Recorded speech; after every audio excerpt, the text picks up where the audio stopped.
I remember the first time I saw you was at EK's front room and you did a little Oh performance. yes. You were talking about self-investment. So why did you choose to focus on that particular topic on that day? Definitely for me, it's self investment is the leverage behind our success. And I feel like in today's society, everyone's talking about success and everyone's talking about making it. Like I want 6 kids and like 10 yards in all over the world. But I thought to myself, the only way that we can actually get there is if we invest in ourselves. So you have to believe in yourself first, and you have to sort of like cultivate skills, and then you can go out and get there. So you can start it, but it doesn't really mean that it's going to finish. But in order to have this sustainability, you have to invest in yourself. That's why I chose it. I like that. And off the back of obviously that day, because you know everyone in the room really kind of felt the words. Has there been any opportunities that have come from that for you? So you, that is one opportunity, and also my church as well. So they have a TV station, and my church want me to be part of a panelist. But as opposed to that, no, it's been sort of me sort of going back to the drawing board and just being and just cultivating the skills that I've always wanted. So I think that's like really important. So I just went back to the drawing board, spent a lot of time on my own, and tried to practice everything that I preach, because there's no point in sort of like saying it if you're not able to practice it. That is very, very true. Yeah. And on that topic of self-investment and practicing it on yourself, what's the first thing that obviously when people want to say, I want to like grow and I want to focus on myself, what's the first thing that you would say that they should start with? Cultivating a positive mindset. And that is probably one of the hardest things you're ever going to do. But I think it's very important. I have this quote that I came up with during uni. It's called "It all starts in the mind." Meaning that everything that you're going to go out to do has to start first in your mind. So, if cultivating a positive mindset, it could be from reading books, for example. It could be from surrounding yourself, sorry, around good people, around like-minded people, so around people that sort of get your flow, but they don't put you down. Because I've been around some, friends back in the day that would just tell you like, "No, you can't do it." Like, and you're thinking, "Oh, but you're supposed to be my boy. Like, what's going on?" But yeah, so just cultivating a positive mindset, I think that's where it starts, and just cultivating a mindset of I can do it is very important, because it will just be the leverage behind you doing something. What would you say is a really good book for people to like read to kind of start this growth and development as a person?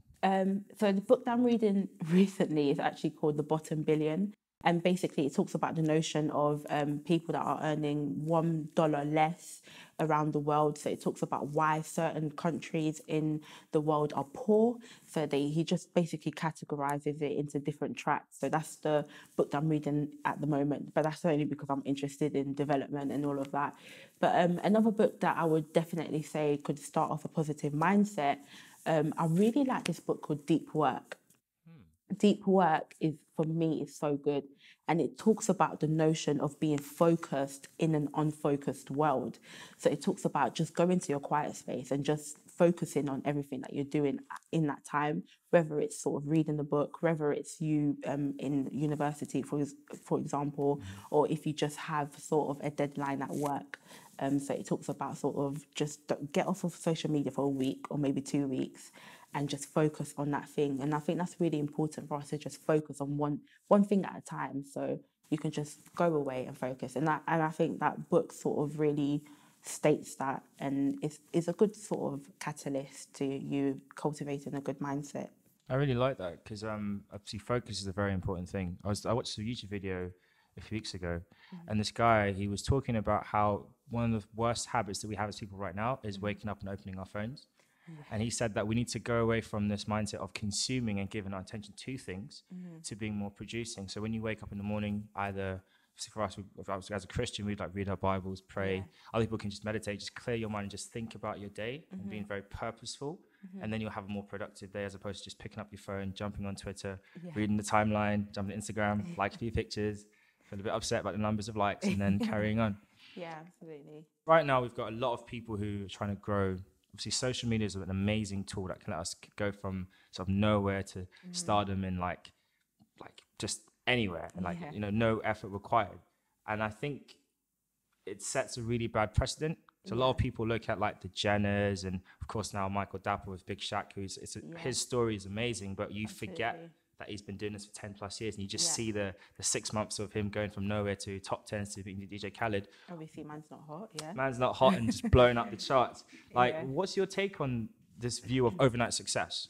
I think definitely, I believe it's a myth.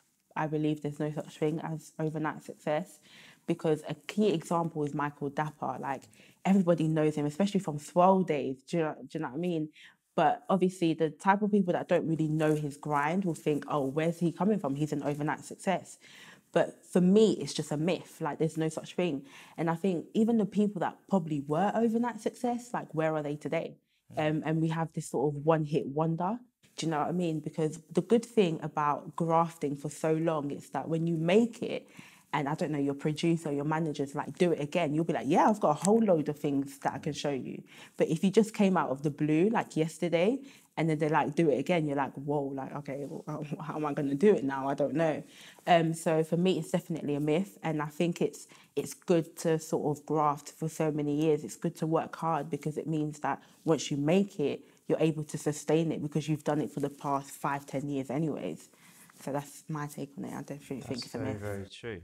I like that. Who in your like circle of friends, who would you say is your motivator? Who's the person that you look up to the most?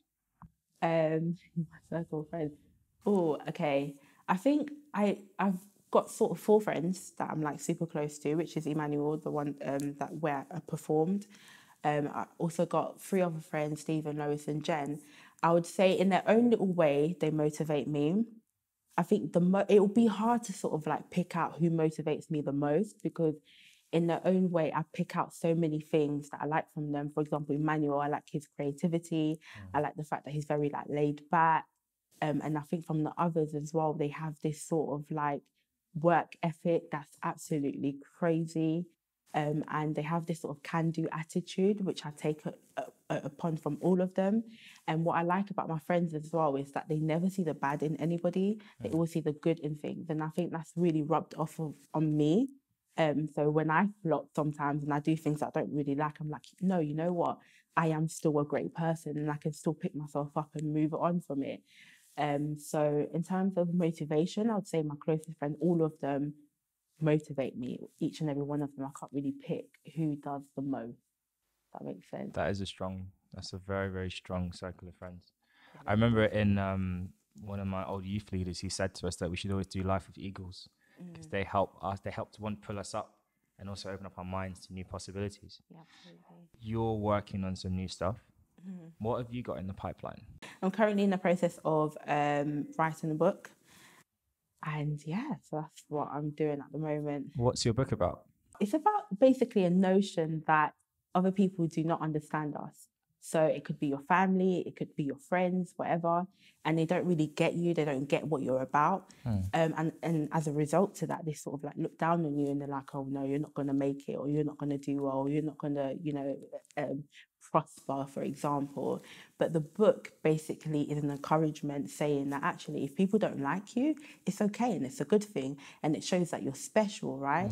So it's kind of like if you're in darkness, for example, as soon as you see light, your eyes are just going to draw upon it. But it's not necessarily a bad thing that you're not dark like the other people, because you're actually paving the way for those that are in darkness, right? So it's basically like that. And it's saying that it's okay that people don't like you. In fact, it's even good because it's showing that you've got something different and unique in you. So keep going, whatever you're doing, whether it's music, whether it's like wanting to be a pastor in ministry, whether it's, wanting to be a banker, just keep going, because it's a good thing that you're unique and different. I really like that. I think that's important for us to hear, because we are bombarded with so much negative messages a lot of the time. And sometimes you need that positive word just to kind of give you that boost to say that I can make it. Absolutely. Yes. That's so really good. Should be releasing later on this year. So I'm really excited. And it's drawing upon a lot of experiences that I went through personally.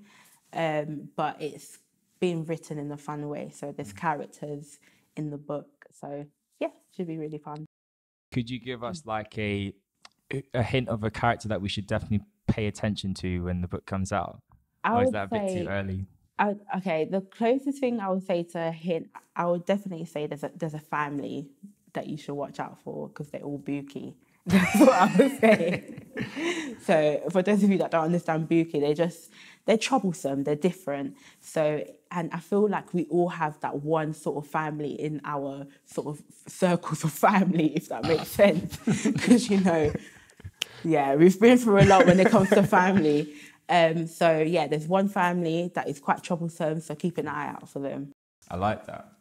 I'm going to ask you a slightly strange question, but not really strange, but it's good in context of where we've gone. So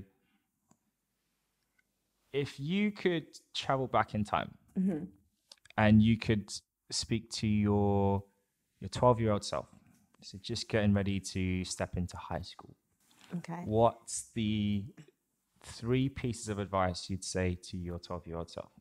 That is a really good question. Funny enough, I sort of answered that on Facebook. I don't know if you've seen. Yeah. Ooh. Okay. I don't know. I don't know if you're seeing this sort of like movement that's going on. It's like loads of questions that you answer on Facebook. The first advice that I would say is you are enough. And I think when you go into secondary school, it's crazy because you meet loads of different people that are going through insecurities themselves, and they try and like inflict their insecurities on you. So the first thing I would say is you are enough. And the second thing that I say is don't just think about today, think about your tomorrow. Because if I was in that time, and I would probably be in the library, like back in those days when I was just chilling with you think it's cool, right? To just be chilling and you're listening to Sneak Bowl and Political Peak and all them man there. And you're thinking that, yeah, I'm cool and all of that. But I would definitely say just don't only think about your today, but think about your tomorrow. And third of all, I would say have fun because you're only young once. And I feel as if I probably didn't have as much fun as I wanted to because because of the fact that I was different to everybody else. I didn't really understand myself, and I was really sad at the fact that, people didn't understand me. If I could go back to time, I would just say, you know what, sod it, I am who I am, and I'm going to have fun. So I would definitely say you are enough. Don't think about just today, think about tomorrow and have fun. My final question to you is, what are you most excited for this year? Wow, that is a very good question. I think definitely I would say change. And in change in what way? I don't know. But I would say I'm waiting for some sort of a change, and also the thing that I would say I'm most excited about is just discovering more of who I am, if that makes sense. Yeah. And I feel like discovering more of who I am can bring about change. So I would say one of those things, because I've said to myself, no more focusing or waiting for something physically to happen, if that makes sense. Whether it's like a car or a house or whatever, because I feel like that would never satisfy me. Because as soon as you sort of like get a nice car, you always look at another car that is even better than your car, right? So I just said, I don't want to focus on something that's like physical. I want to focus on like who I am as a person. So change, definitely. And I'm excited to just see how I change. And I'm excited to see like what new mindset I'm going to cultivate. Knowing myself, I'm always like, oh, what's new within myself? So I would say change, and I would say discovering something new in terms of like in terms of learning something new probably as well. Yeah. Perfect. Emmanuelle, thanks for coming through. Thank you. And we're looking forward to seeing your book project when it's out, and we'll Yes. definitely be reading it, and we'll probably get you back in to give us maybe a first reading. I'd love to come back in, obviously. Yeah. Thank you very Thank much. you very much.